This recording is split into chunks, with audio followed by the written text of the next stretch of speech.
Sophia and I had been together for 5 years and 4 days. The day before our wedding, I lost my memory. It was a late summer evening. The breeze carried the sweet scent of sycamore leaves as Sophia and I walked hand in hand down the stone-paved downtown promenade. She stopped suddenly, wrapping her arms around me from behind and resting her chin on my shoulder. Her voice was as soft as cotton candy. "Honey, pop quiz. How long have we been together? There's a super-duper grand prize if you get it right." I turned around and gently pinched the tip of her cute, upturned nose, my eyes crinkling with a smile. 5 years and 4 days. That's an easy one. So what's the prize? That new graphics card I've been drooling over, or one of your homemade strawberry cakes? Sophia stood on her tiptoes and kissed my cheek. Her face was flushed, her eyes sparkling like they held a universe of stars.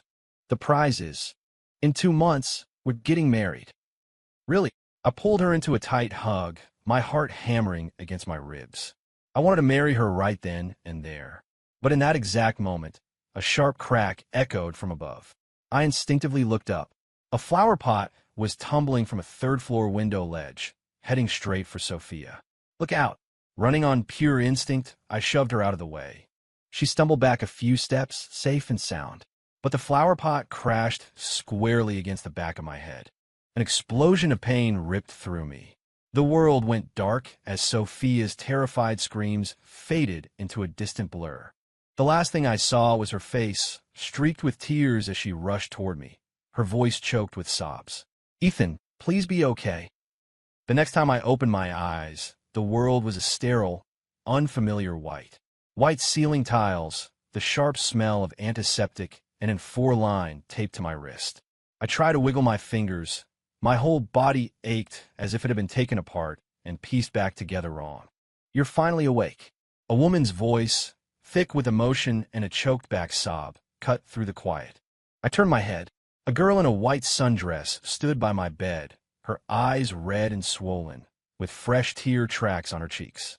She was incredibly cute with soft, curved eyes and a delicate nose, but I had no idea who she was. "Who are you?" I asked, my voice a dry rasp.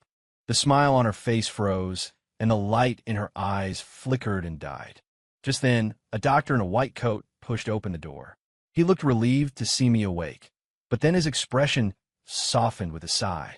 "Well, just as we suspected. Amnesia. Son," he said, "you've been in a coma for 8 months. Waking up at all is a medical miracle." Amnesia.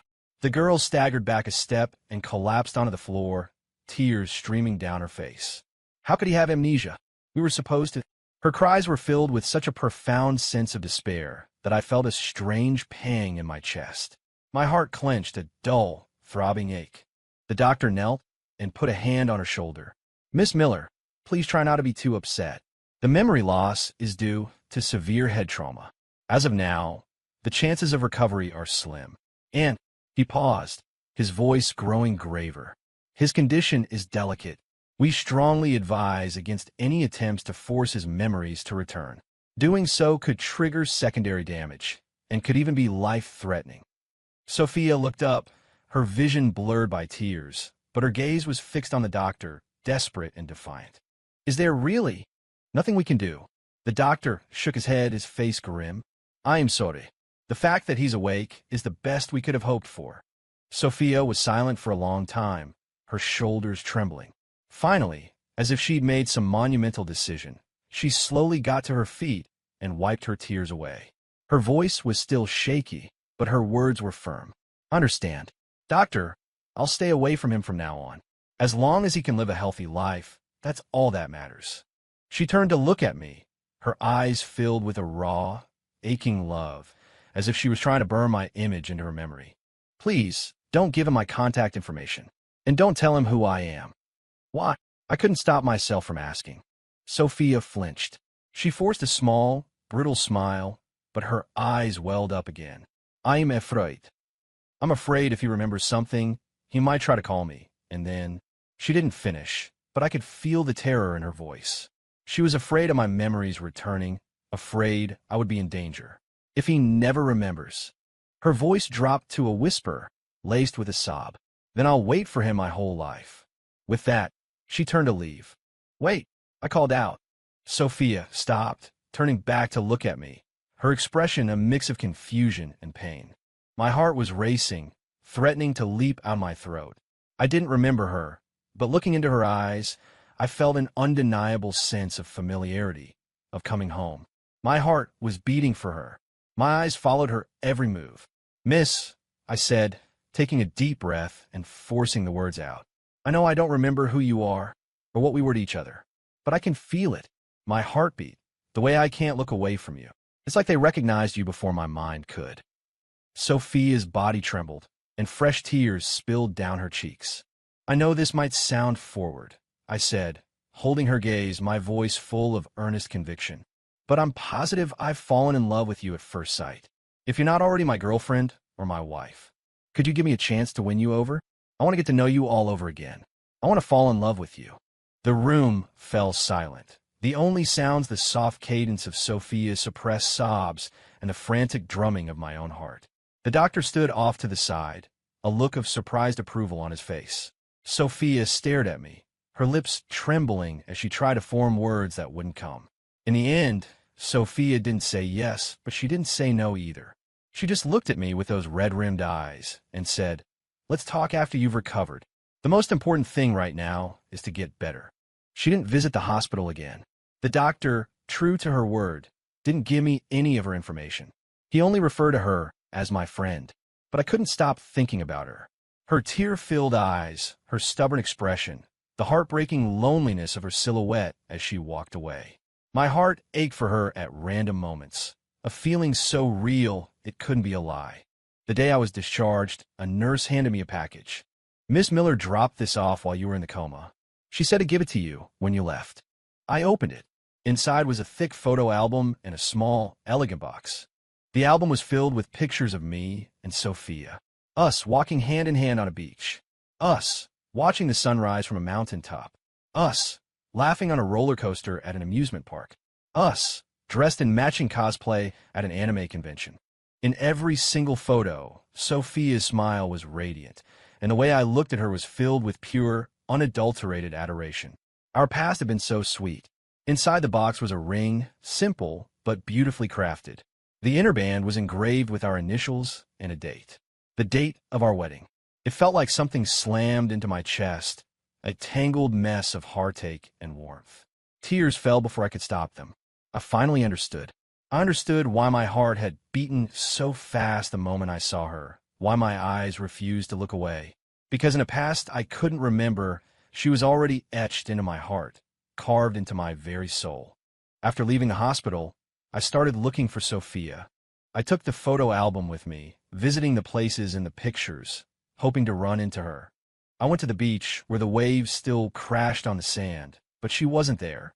I went to the mountain, where the view was still breathtaking, but her laughter was missing. I went to the amusement park, where the carousel still spun in circles, but she wasn't there to ride it with me. Just as I was about to give up, I saw her. It was through the window of a small bake shop. She was wearing a light blue apron, busy behind the counter. The sunlight streamed through the glass, casting a soft, warm halo around her. She had a gentle smile on her face, looking so much brighter than she had at the hospital. My heart kicked into overdrive, and my feet carried me toward her before I even realized I was moving. Bokuma, what can I get for you?" Sophia looked up. The moment she saw me, her smile froze, her eyes wide with shock. "I'll have." I stared at her, my throat suddenly tight. "I'll have a slice of the strawberry cake." Sophia just nodded, her movements stiff as she turned to prepare it. I sat at a small table by the window, watching her. Her hands moved with a practiced grace, her fingers long and nimble. In no time, she placed a perfect slice of cake in front of me. "Here's your strawberry cake." Her voice was strained. "Thanks." I took a bite. The sweetness of the fresh strawberries and the richness of the cream swirled in my mouth. The taste was achingly familiar, like a half-forgotten dream. "It's delicious," I said, and I meant it. A faint blush colored her cheeks. She didn't say anything, just turned to walk away. "Sophia," I called out, "I know you don't want to see me, but I really want to get to know you again. Can you please give me a chance?" She froze, her back still to me. "Mr. Chase, what we had is in the past. The most important thing now is for you to live a good life. But I don't want to just let it go, I said, standing up and walking over to her. My memories might be gone, but my heart isn't lying to me. It beats faster when I see you. It hurts when I see you sad. I know this isn't a coincidence. It's a connection we share. Sophia's eyes grew misty, but she still shook her head. Ethan, please don't do this. The doctor said you can't handle any stress. I can't be the one to hurt you. But I'm not afraid, I said, looking straight into her eyes. Forgetting you is nothing compared to the fear of never seeing you again. Sophia, please give me a chance. Let me pursue you. Let me fall in love with you all over again. If, in the end, it doesn't work out, I'll walk away for good. She was silent for a long time before she finally gave a tiny, defeated nod. Okay, but I have one condition. Until you're fully recovered, we can only be friends, and I won't bring up our past. Deal. I promise. I agreed instantly, my heart soaring. And just like that, Sophia and I started over as friends. My new days with Sophia were filled with a quiet, sweet joy. Her bake shop was small, but incredibly cozy. The walls were decorated with posters from different anime series, the same style as the ones in our convention photos. It turned out she was a huge nerd just like me. I started spending most of my free time at the shop. Sometimes I'd help with customers, other times I'd just sit in a corner and watch her work. She was a woman of few words, but she had a way of making me feel warm and cared for. She knew I loved strawberry cake, so she always saved a slice for me. She knew I had a sensitive stomach, so she'd remind me to eat on time and even make me chicken noodle soup. She knew I loved anime, so she'd play my favorite shows in the shop and we'd talk about the latest episodes. One afternoon, I cut my hand while helping her open a stubborn jar. Sophia immediately dropped everything, pulled a first aid kit from a drawer, and began carefully cleaning and bandaging the wound. Her touch was gentle, her eyes full of worry. How can you be so clumsy? She chided softly, but there was no heat in it. Sorry to be a bother, I mumbled, embarrassed. Don't be silly, she said, her cheeks turning pink as she focused on taping the bandage. Watching her, so focused and caring, my heart did that familiar fluttery dance. I couldn't help but wonder if this was how we used to be. Had she always taken care of me like this? The more time we spent together, the more I noticed her little habits, and how they perfectly aligned with preferences I didn't even know I had. She knew I liked my boba tea with less sugar, with extra pearls and coconut jelly. She knew I liked extra chili oil and vinegar in my ramen. She knew I watched anime at double speed, skipping the intros and outros. She knew my go-to role in video games was the long-range marksman. One day, we were at Trader Joe's, and she effortlessly filled our cart with all my favorite foods, things even I had forgotten I liked. How did you know I liked this? I finally had to ask. She stiffened for a second before offering a weak smile. Just a guess. A friend once told me a lot of guys like it. I knew she was lying. It wasn't a guess. It was a memory etched so deep she couldn't erase it, proof of the life we'd shared. My heart swelled with a powerful emotion, but I didn't call her out. I knew she was just trying to protect me. One evening, we were watching Your Lie in April. When the final tragic scene played out, I saw Sophia secretly wiping away tears. Seeing her sad made my own chest ache, and without thinking, I wrapped my arm around her and pulled her close. She tensed for a moment, then relaxed into my shoulder, her quiet sniffles turning into soft sobs. Hey, it's just an anime, I murmured, gently rubbing her back. I know, but Kaori deserved so much better, she choked out. She loved Cozy Eye so much, and they never got their happy ending. We won't be like them, I whispered, holding her tighter.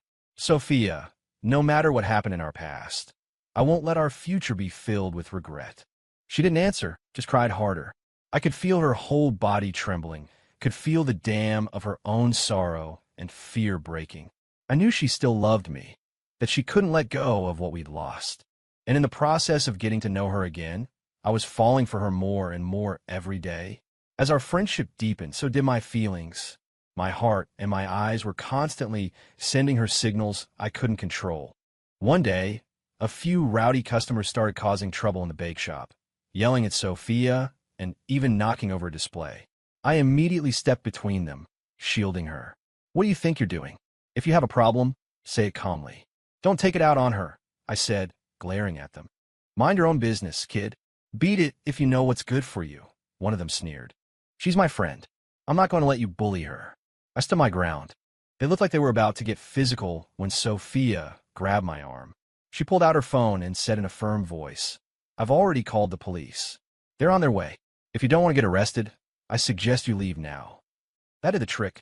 They grumbled a few curses and stormed out. The second they were gone, Sophia was checking me over. Are you hurt? That was so dangerous, Ethan. You shouldn't have confronted them like that. I'm fine, I said, my heart warming at the genuine fear in her eyes. Protecting you is what I'm supposed to do.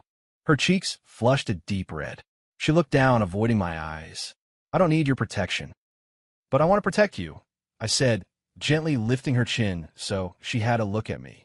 Sophia, I don't care what our relationship is right now. I want to be the one who keeps you safe, who never lets you get hurt. Her eyes glistened with unshed tears, her lips trembling. My heart pounded in my chest. She was so close, and all I wanted to do was kiss her. But just as I leaned in, she turned her head away. We're still just friends, she whispered, her voice laced with panic. I didn't push. I just smiled. Okay, we're friends. But I'll wait for you, Sophia, for the day you're ready to be more. Another time, I came down with a bad fever, too weak to even get out of bed. As soon as Sophia found out, she rushed over to my apartment with medicine, soup, and a thermometer. She sat by my bed, patiently feeding me spoonful after spoonful of chicken noodle soup. You have to be more careful, she murmured, her eyes full of concern. Promise me you'll dress warmer so you don't get sick again. I will, I said weakly, feeling a profound sense of peace.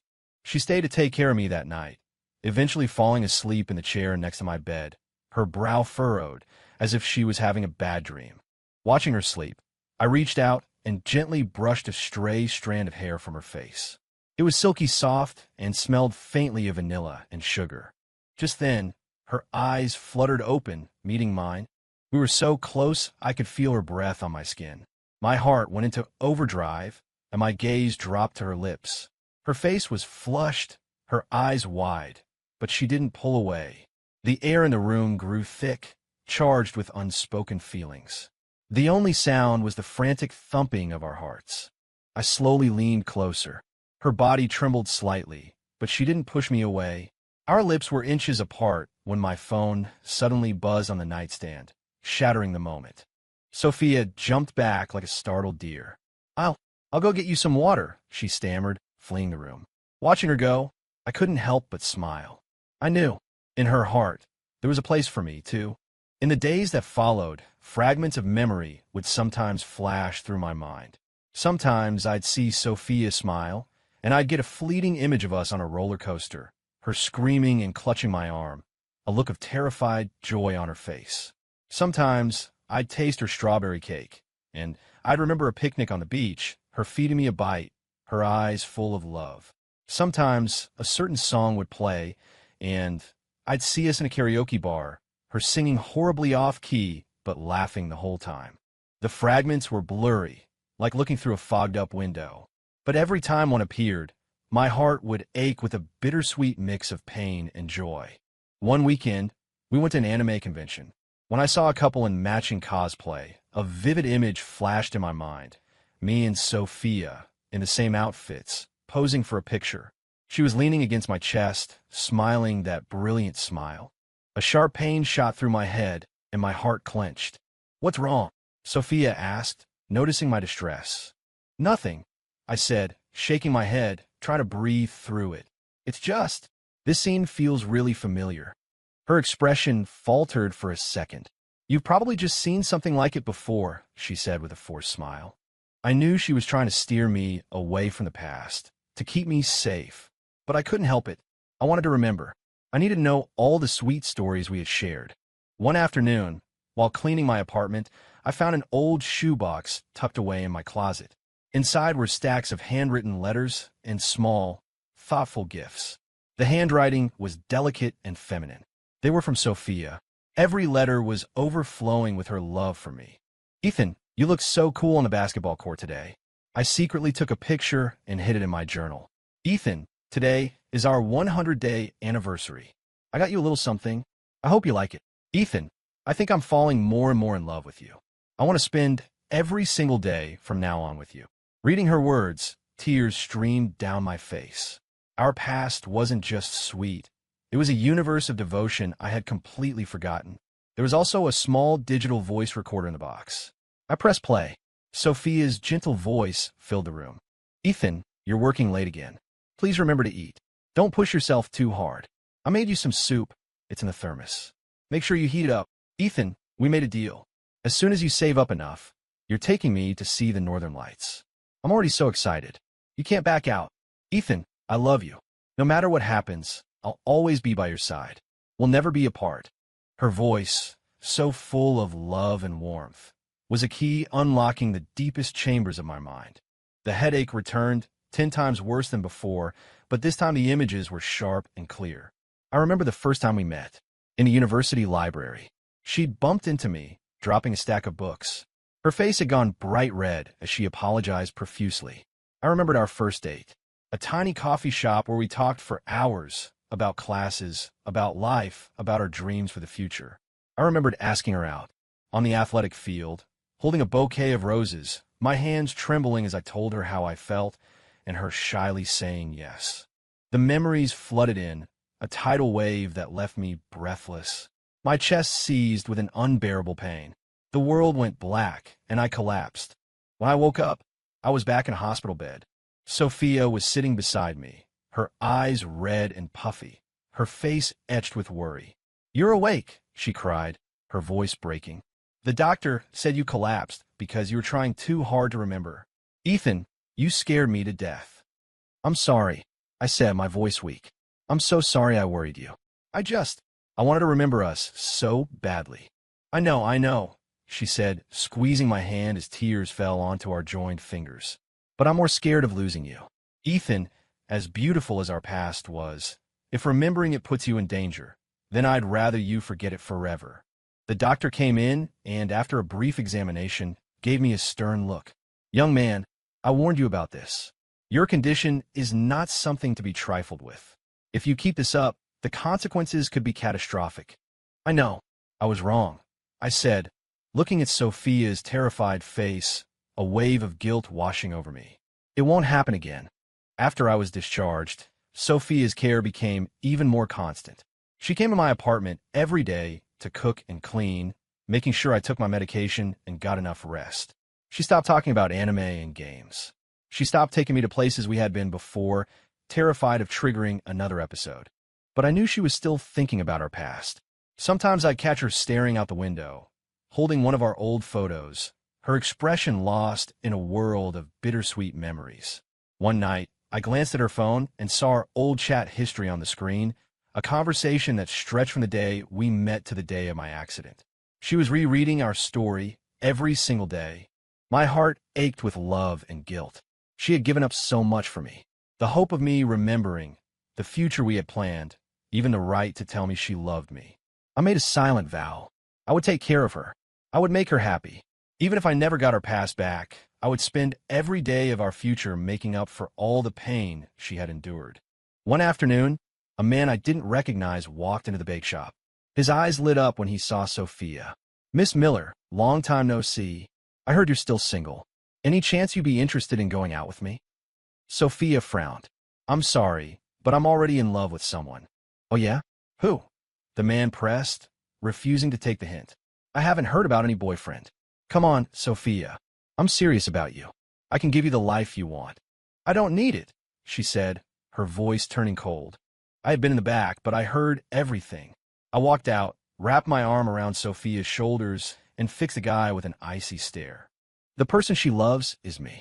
So please have some self-respect and stop harassing her." The man looked me up and down and scoffed. "You? I heard you've got amnesia. You don't even know who you are. How are you supposed to make her happy?" "I may have lost my memories, but what I feel for her is real," I said, taking Sophia's hand in mine. "I'm going to spend the rest of my life taking care of her, protecting her, and making her happy." Sophia stiffened for a second, then leaned into my embrace, her eyes shining with emotion. The man muttered something under his breath and finally left. After he was gone, Sophia looked up at me, her eyes misty. "Ethan, thank you. Don't thank me, I said with a small smile, stroking her hair. Protecting you is my responsibility. As time went on, our bond grew stronger than ever. We never spoke of the past, but we were unconsciously reliving its sweetest moments. I'd watch anime with her, play games with her, go to conventions with her. She'd bake me strawberry cakes, make me my favorite breakfast, and nurse me back to health when I was sick. Our life was simple, but it was filled with a deep, quiet happiness. One evening, we went to see a movie. It was a tear-jerker, and by the end, half the theater was sniffling. Sophia was leaning on my shoulder, crying softly. "What's wrong?" I asked, gently wiping a tear from her cheek. "Nothing," she sniffled. "It's just, the main characters had such a hard time. We won't be like them," I said, pulling her into a hug. "Sophia, I know I still can't remember our past, but I can feel how much I love you right now. I want to marry you. I want to spend the rest of my life with you. Will you marry me?" Sophia's whole body went rigid. She pulled back, her eyes wide with disbelief. "What? What did you say?" "I want to marry you," I repeated, my voice steady and sure. "My memory is gone, but my heart knows. I want to marry you, build a family with you, and face whatever comes our way, together." The tears started falling again, but this time they were tears of joy. She nodded furiously. "Yes, Ethan, yes, I'll marry you." We held each other tightly, two hearts beating as one. At that moment, I knew, with or without the past, our future was going to be incredible. The wedding was set for 2 months later, on the exact date we had originally planned. On the day of the ceremony, Sophia walked toward me in a white gown, looking like an angel. Her eyes were shimmering with happy tears.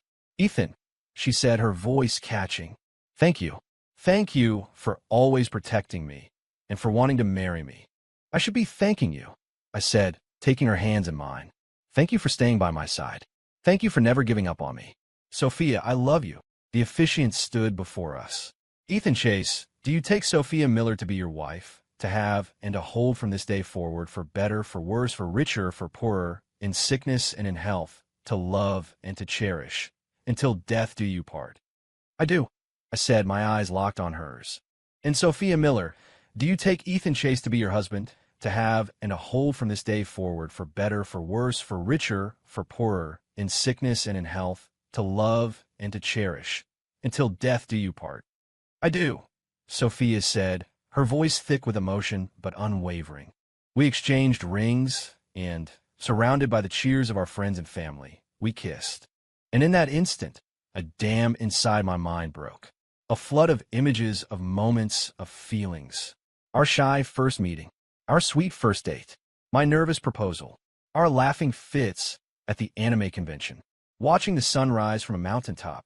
Every single memory came rushing back, sharp and clear. A jolt went through my heart, a flash of phantom pain, and then peace. This time, there was no danger, only an overwhelming sense of love and gratitude. I remembered our 5 years and 4 days. I remembered her asking me to marry her on the promenade. I remembered pushing her away from the falling flower pot. I remembered her crying for me in the hospital. It was all back. I pulled her into a crushing hug, tears streaming down my face. "Sophia," I whispered, I remember everything." She froze, then processed my words, and her tears of joy turned into a fresh torrent. "Really? Ethan, you really remember?" "Yes," I said, wiping her tears away with my thumbs. "I remember our past. I remember our promises. I remember how much I love you. Sophia, I'm so sorry I made you wait so long." It's okay," she sobbed, clinging to me. "As long as you remember, as long as you're okay, I would have waited forever." The church erupted in applause. Our friends and family were all cheering for us. Married life was even better than I remembered. We moved into the apartment we had decorated together. Every corner held a memory. Our wedding photos and convention pictures hung on the living room walls. Our matching outfits and cosplay costumes filled the closet. The flowers we'd planted together were blooming on the balcony. I went back to my old job, and Sophia continued to run her bake shop.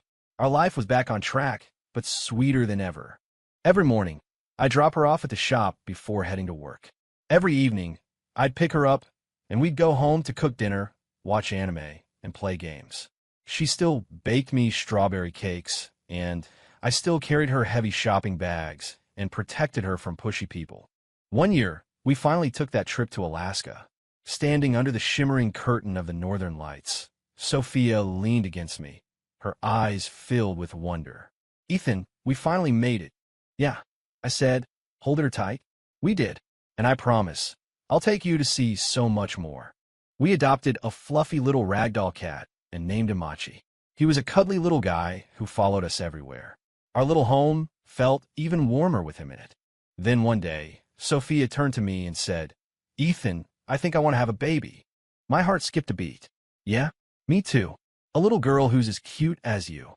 Or a little boy who's as handsome as me." She blushed. "Well, we should get to work then." Not long after, she was pregnant. I was so ecstatic I thought I might burst. I was going to be a dad. The pregnancy was tough on her, but she never complained. And I tried my best to be the most supportive husband in the world. 10 months later, our daughter was born. She looked just like Sophia, with the same curved eyes and delicate nose. We named her Aurora, a reminder of the promise we finally kept under the northern sky. Aurora's arrival filled our lives with a new kind of joy, a chaotic, beautiful, sleep-deprived happiness. She grew up surrounded by love, anime, and the smell of fresh-baked goods. She inherited our nerdy passions, and one of my proudest moments was taking her to her first anime convention, dressed as a tiny Raiden Shogun. Time flew by. Aurora grew up, went to our old university, and found a love as sweet and true as ours. Sophia and I grew old together. Our hair turned silver, and laugh lines etched their way around our eyes. But our love never faded. We were still the same two nerds who fell in love in a library. One evening, sitting on our balcony watching the sunset, Sophia leaned her head on my shoulder. "Ethan," she said softly, "do you remember the first time we met?" "Of course," I smiled. "You crashed right into me. Your face was as red as an apple. It was the cutest thing I'd ever seen." "You were the clumsy one on our first date," she retorted playfully. "You were so nervous you spilled coffee all over yourself." "Was not. You were the one who was too shy to even speak." We laughed, the sound mingling with the evening breeze. "Ethan," she said, her voice growing serious. "Thank you for loving me, for protecting me, for walking with me through everything." "I should be thanking you," I said, pulling her closer. "Thank you for not giving up on me. Thank you for giving me the most beautiful life. Sophia, I love you. Always. I love you too, Ethan." The setting sun painted the sky in hues of orange and pink, a perfect backdrop for a love story that had overcome the impossible. My memory had been lost, but my heart had never forgotten the way home. Our story would keep going, filled with quiet moments and enduring love, a testament to the fact that some connections are written not just in our minds, but in our very souls.